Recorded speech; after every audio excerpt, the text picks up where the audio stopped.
Okay mga kababayan, Chris Ulo po at welcome back po ulit dito sa ating YouTube channel. Okay mga kababayan, mga kanalis, pag-usapan ho natin itong gustong ni Pangulong Bongbong Marcos na ipapa-priority na sa House of Representatives itong mga batas na ito. Pinapa-priority, pinapapaspasan na, pinapa-asikaso na, ano pa ba, kumbaga, wag na magpatumpit-tumpit, pag-usapan nyo na yan, ipasan nyo na yan, para mapirmahan ko na yan. Especially ho yung political dynasty, na kung saan, dito magkakaalamanan kung sino ho ang gahaman sa posisyon sa gobyerno. Pakinggan muna natin to mga kababayan, mga kanalays. Ay ang anti-dynasty bill. Independent Pangulong natasan na ni Pangulong Bongbong Marcos ang Kongreso na i-prioritize ang pagpasa sa 4 na batas. Yan ay ang anti-dynasty bill, Independent People's Commission Act, Party List System Reform Act, at ang Citizens Access and Disclosure of Expenditures for National Accountability o CADENA Act.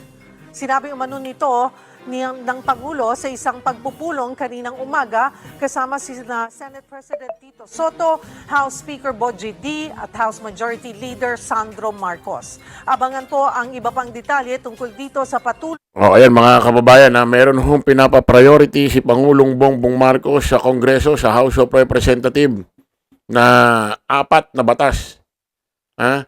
Pinaka-special ho dyan yung political dynasty. Na kung saan, marami hong, hindi lang ho yung political dynasty na yan. Yung 4 na batas na ho yan, talagang makaka-apekto ho sa lahat ho ng politiko. Lahat ho ng kulay nito tatamaan, maka Marcos, maka Digong, maka Duterte, maka Dilaw, makakakamping. Walang pipiliin ho ito, itong gustong ipa-priority ni Pangulong Bongbong na 4 na batas, especially ho yung political dynasty na yan. Especially yung political dynasty na yan, marami hong tatamaan yan. Especially ho nung panahon pa ho ng Kopong-Kopong, panahon pa ho nila Magellan. Pamilya na ho nila ang nakaupo, nag-ahari-harian, especially ho dyan sa mga lungsod ho ng probinsya. At pinakonfirma ho yan, kinumpirma ho yan ni Yusek, ni Undersecretary Claire Castro, ni Attorney Claire Castro. Pakinggan ho natin. Independent People's Commission Act, Party List System elected Congress to prioritize the following proposed legislative measures: Anti-Dynasty Bill, Independent People's Commission Act, Party List System Reform Act, Citizens Access and Disclosure of Expenditures for National Accountability or CADENA Act, to institutionalize transparency and accountability on public finance. In a LEDAC meeting this morning, the President also instructed both houses to take a closer look at the 4 bills and prioritize the passage as soon as possible. Present during the LEDAC were Senate President Vicente Soto III, House Speaker Faustino D. III, and Majority Leader Sandro Marcos and other congressional leaders. The LEDAC also agreed on the timeliness, or rather timelines, for the passage of the General Appropriations Bill and the submission of the enrolled bill for the President's signature. The President... Ayan ho, maliwanag ho mga kababayan, mga ka-analyze, 4 ho na batas yan na pinapa-priority ni Pangulong Bongbong Marcos. Pero pinaka-matunog ho rito talaga, yung political dynasty. Ano-ano ba yan? Pag-usapan ho natin, Paliwanag ho natin. Ano-ano ho ba yan? Makikita nyo ho dyan sa screen. Unahin na ho natin itong CADENA Act. Senate Bill number 1506. Ito ho yun, ito ho yung 4 na gustong ipa-priority ni Pangulong Bongbong Marcos sa Kongreso na pag-usapan na yan. At pag pumasa yan dyan, Pag pumasa sa lahat ho, pipirmahan ho yan ni Pangulong Bongbong Marcos. Pero siyempre, bago niya pirmahan yan, re-reviewin niya muna. Ha? Unahin na natin itong Senate Bill number 1506, Cadena Act, Citizen Access and Disclosure of Expenditures for National Accountability. Ang nagsulong nito ay si Senador Bam Aquino.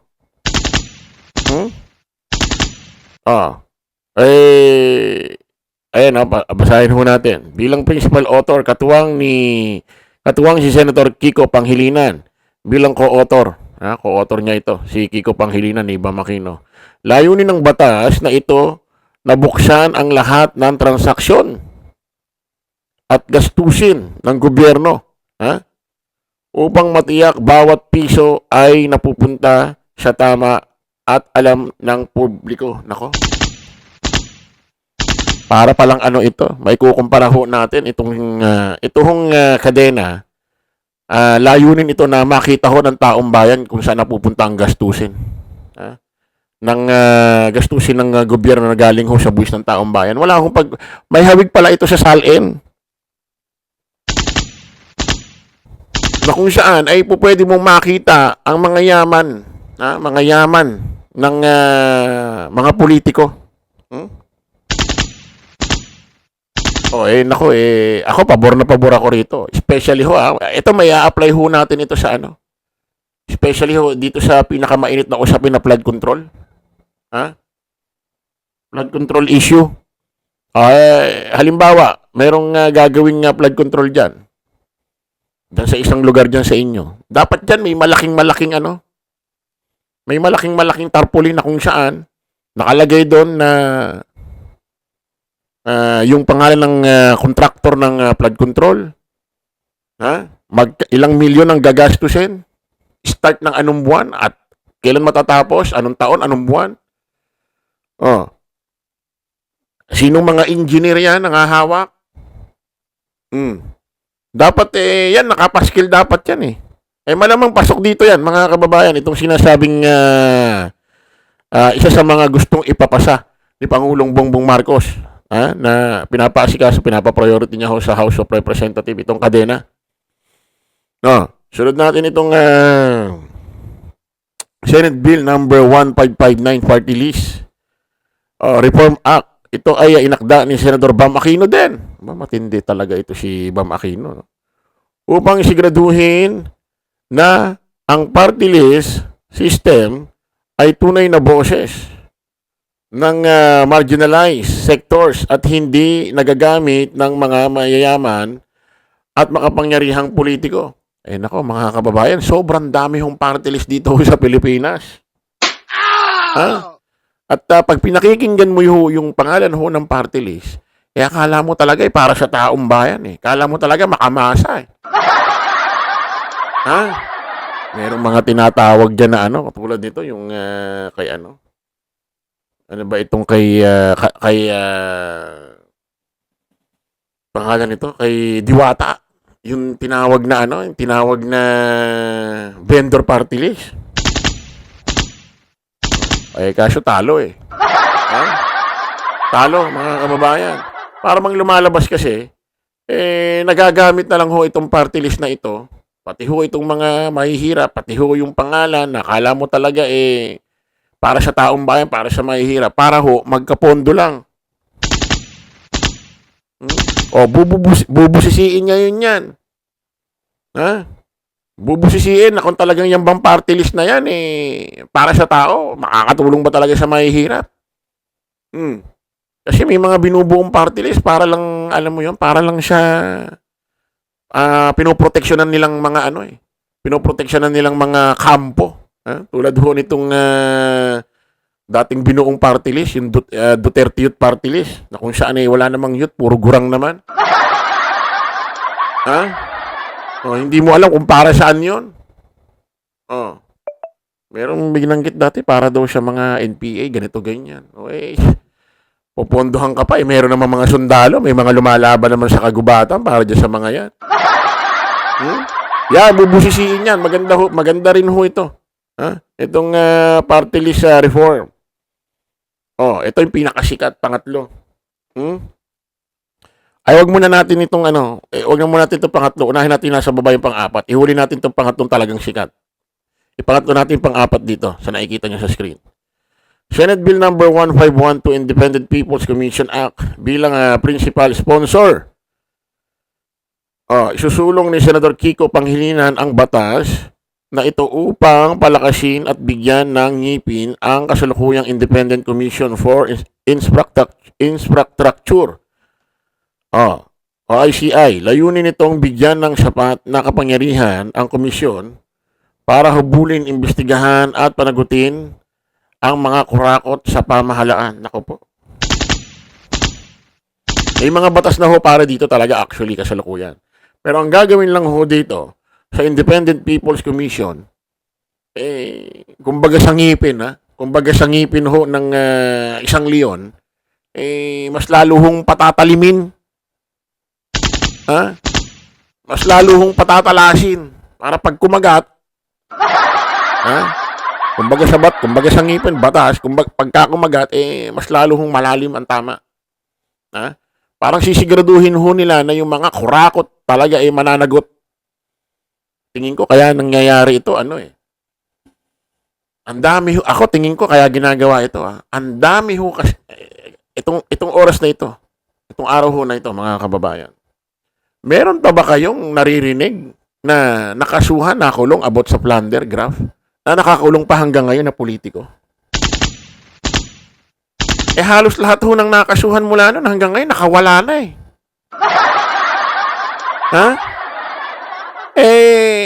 nagkapwesto pa sa gobyerno. Nako po. Nagkapwesto pa. Ibig sabihin ba, lahat ng mga yon na nakasuhan ng plunder graph ng mga politiko dati, yun walang mga kasalanan? Ay, malamang para to dito. So, ito na, yung pinakasikat. Ito yung pinakamatunog na talagang maaapektuhan ho talaga lahat ho ng kulay ho ng politiko. Senate Bill number 285 Anti-Political Dynasty Act of 2025. Ang batas na ito na inakda ni Senador Kiko Pangilinan ay ang matagal nang hinihintay na solusyon para buwaghin ang monopolyo sa kapangyarihan at bigyan ng patas na pagkakataon ang iba pang nagnanais maglingkod sa bayan. Nako po. Ito ang pinakamatinding hamon ho pag pinag-usapan ho ito sa Congress. Dito magkakaalamanan kung sino ho ang gahaman sa posisyon sa gobyerno. Kasi kung ikaw wala kang plano, ang pamilya mo hawakan ng isang lugar ng ganito katagal, papayagan mo ito papayagan mo ito. No. Siguradong boboto ka para dito na wag nang mangyari to. Wala hong baka isipin, para lang sa pamilya Duterte yan. Kung tatanungin mo kung tatamaan ng Duterte, talagang tatamaan. Pero kung sasabihin mo sa akin para lang sa Duterte, hindi lang sa Duterte ito. Marami hong mga pamilya sa iba't ibang lungsod ho ng probinsya na kung saan, hindi pa ho tayo buhay, hawak na ho ng pamilya nila. Pinapasa na lang ho ang kanilang mga posisyon sa iba't ibang lahi ho nila, generation. Actually, tatamaan din ho rito ang Marcos family. Diyan ho sa Ilocos. Kasi may mga diyan, kapamilya sila na meron din hawak dyan sa Ilocos na matagal na. Pero, para sa ikakaayos, ipapatupad ng ganitong batas, kahit tamaan ho ang pamilya niya, mga kamag-anak ho ni Pangulong Bongbong Marcos, wala na siyang pakialam doon. Ang importante, lahat ito, Luzon, Visayas, Mindanao, mapalaganap ito. Para ho mapagbigyan naman ho ang iba't ibang politiko na gustong lingkod sa taong bayan doon sa kanilang lugar. Tulad ho niyan, tulad ho ng pamilya Duterte. Na kung saan ay isinalin-salin na lang ho sa kanilang pamilya ang posisyon diyan. Kaya hindi ho na nalalaman kung ano na nangyayari diyan, kung may katiwalian o wala eh. Paano malalaman? Ang sumusunod lang na posisyon sa mayor diyan, kapatid, tatay. Ha? Kaya nga sabi ko, pagka may nanalo na diyang iba, ay sigurado maraming malalaman dyan ng mga nangyari o saan napunta ang pondo. At maiiwasan ho ang korupsyon. Bakit? Kung sakali ako, mayor ngayon sa probinsyang ito. Tapos, natapos na aking term. Hindi pwedeng kamag-anak ko ang sumalo ng posisyon, iba naman. Matatakot akong magnakaw eh. Bakit? Ang susunod sa akin, siguradong hindi ko kapamilya. Siguradong ibang tao. Kapag ka kasi political dynasty, tapos pamilya mo lang ang sumasalo ng posisyon mo, palipat-lipat lang, lalakas loob ko magnakaw. Bakit? Hindi naman mabibisto eh. Bakit? Ang uupo susunod sa akin, kapatid ko rin eh. Kapatid ko rin eh.